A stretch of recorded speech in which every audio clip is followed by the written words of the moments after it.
اگه سیفیلیس به موقع درمان نشه، بعد از اینکه یه مدت طولانی تو بدن ساکت میمونه که همون مرحله نهفتگیه، بیماری از فاز مخفی خارج میشه و وارد مرحله سوم یا مرحله پیشرفته میشه که دیگه واقعا خطرناکه.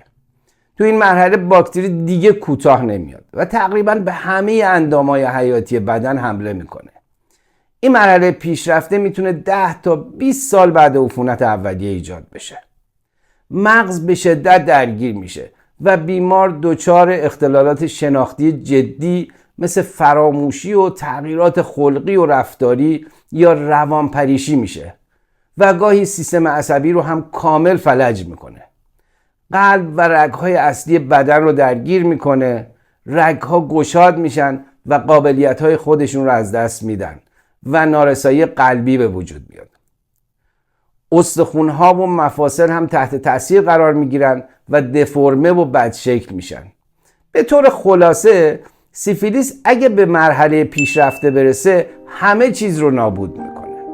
متاسفانه این آسیب‌ها دیگه اغلب قابل برگشت نیستن و زندگی فرد رو تو ادامه کاملا تحت تاثیر قرار میده.